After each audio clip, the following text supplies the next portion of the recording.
Can modern day warriors, can they go to Valhalla? Let's talk about this concept because it's very, very interesting. And this video actually inspired me from a very interesting conversation I had on my channel on one of my latest videos on the wolf spirit or connecting with your power animal, the wolf. And I explained in the video, of course, what this essence represents. Now, let's talk about Valhalla. The concept in Norse mythology that if a Viking warrior would die in battle, he had the honor that his soul would be picked up by the Valkyrie. And the Valkyrie would bring his soul to the gates of Valhalla. And Valhalla would be like a trading ground for Viking warriors, the most fierce warriors.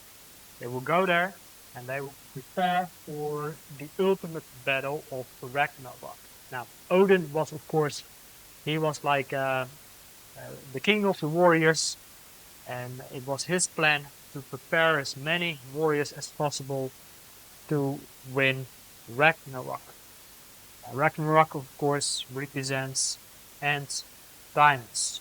Okay, end times, new beginnings, because the ash tree, the world tree, was basically being burned down, but then, of course, the ash tree started to regrow from the ash at the end of Ragnarok.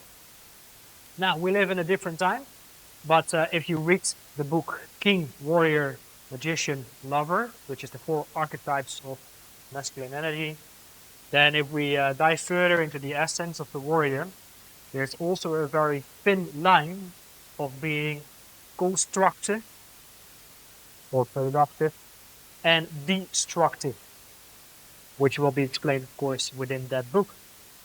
As a warrior, you can become very destructive to yourself and to others, to your environment, through aggression and violence, and abuse towards others. And that, of course, has a negative effect as well. But the essence of the warrior can also be used to really to fight for what you truly want for yourself in life. Because what you resist will persist. And that if you don't resist, then different flows of abundance can start to occur. But here's the thing, like this line, of course, is very thin, and as a lot of men, we have been through our hardship, our challenge, our childhood traumas, and whatever, the emotional neglect, the emotional abuse. We've grown up with one single parent or whatever, whatever your story might be. This hardship, we take it in, we suck it up, because if we share the hardships, the emotional pain we have experienced, it feels like we are either being seen as weak, or it will be used against us by someone who doesn't really have the best intentions. So we simply suck it up, and we use this aggression basically within the gym or in wars, street fights and whatnot. But if we look to modern day warfare, modern day battles, what we see, there's not so much of honor in modern day battles and warfare. Modern day warfare, if you go to the military, it is basically all the technology. There's no any kind of ceremonies, like when you look to what I briefly explained in the last video of connecting with the wolf spirit as your power animal. Of course, there were like shamanic rituals, initiations for the warriors. I call them like the berserker rituals, where they really tuned into the primal states of being through trance state, trance session. They would wake up the elements in the essence of the wolf or the bear, so they would be able to conquer the battlefield. Now battlefields is all about technology. I mean, if you look to the modern day battles in Ukraine, it's all like they're using drones as bombs, as weapons, and warriors, and the military people, they have absolutely zero chance of survival. So there's absolutely zero honor at dying at the current battlefield. So what battles we are currently fighting? I've said it many times before, it's of course that of the mind and the spirit.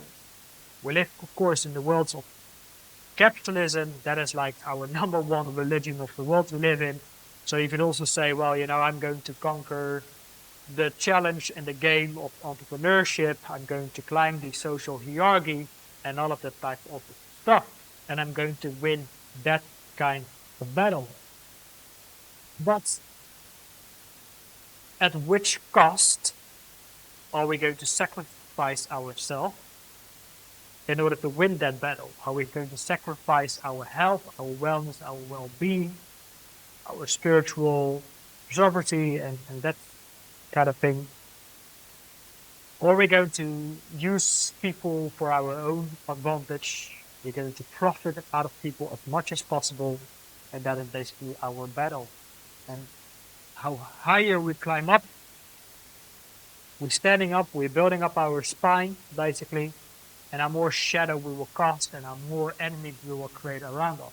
So that's another, of course, battle.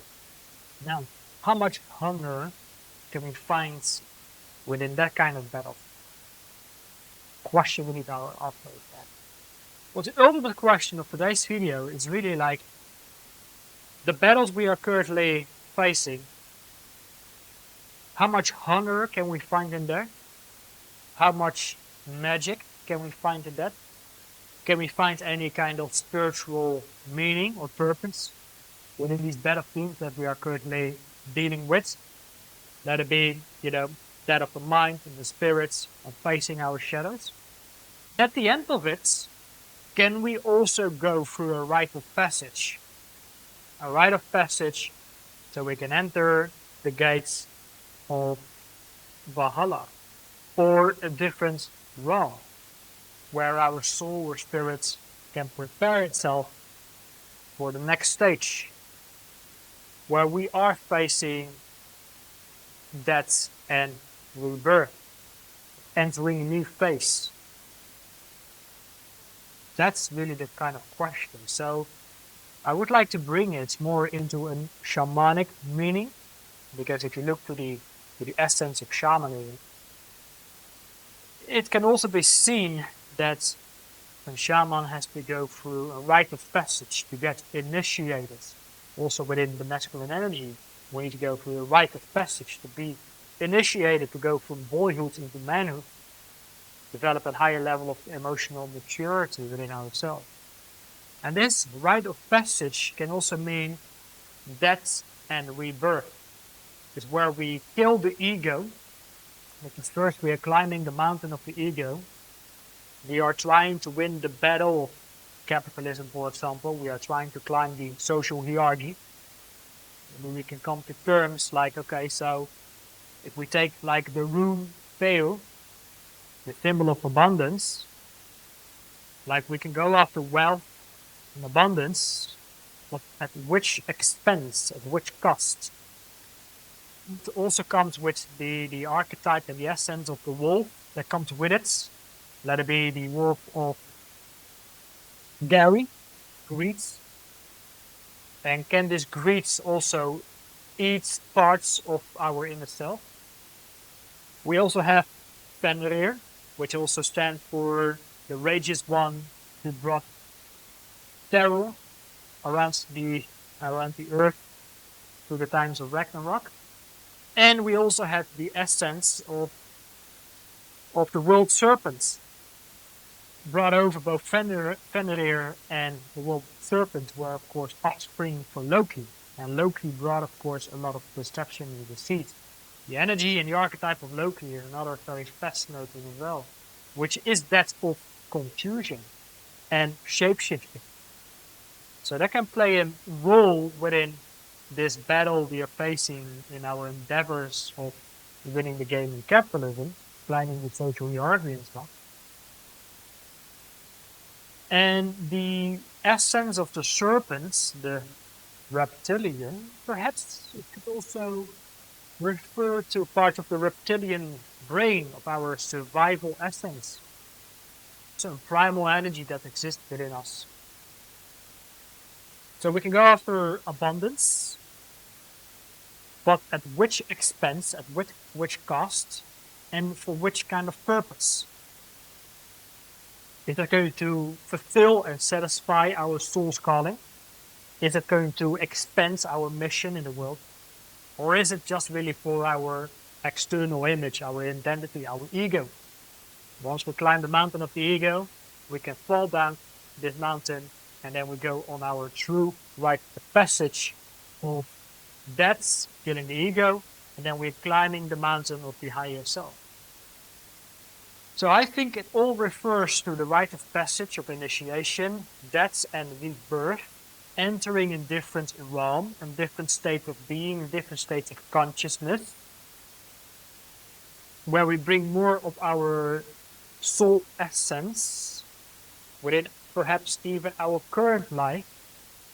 And maybe it also refers to the battle we are facing of the mind and the spirits, of doing the shadow work, of clearing as much of this shadow of the subconscious mind that currently exists within us right now. The demons that exist within us right now. And the more we face that, we anchor ourselves more in our shadow aspects, because the branches of the world tree can only grow as far as the roots are grounded in its own shadow, within the earth. Let the world tree, that it also represents maybe our own nervous system that exists within us, our own intuitive and sensitive wisdom that also exists within us. I think that also really identifies the archetype of Odin, perhaps the archetype of the shaman, the wise one, the seeker of knowledge, wisdom, and truth. So yes, there's a fascinating concept around this mythology, but we could really approach this more from a shamanic perspective as well. That lots of has to do with what we are currently doing right now. We live in different times. We don't go on a battlefield with weapons, with swords and axes and all of it. And like I said before, if you study the work of the king, warrior, magician, lover, you look at the archetype of the warrior, there is a very thin line with, of course, with aggression and violence and become destructive to ourselves, towards others, or are we using it to really to fight for what we want in life, for our loved ones, and those we really care about. But anyway, this is just really like my perspective on things. I don't have all the answers either. But yeah, my question for you is really like, hey, what is your perspective on, can we enter Valhalla? Can we enter different realms if we honor the primal energy that exists within us as men and start to appreciate and recognize more of it, because that's exactly what the world needs right now.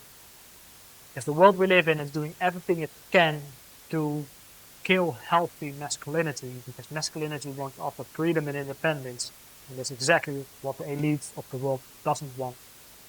They want to rob us from these primal energies, and that's why we must really reconnect with that through our shamanic ceremonies, like, and all of that, where we wake up the energy of the essence of the wolf, and just like what the berserkers were doing in their ceremonies, so we can go at and conquer life challenges. But anyway, let me know your thoughts. Simply drop a comment below, and I look forward to see you all on my next video. Take care for now.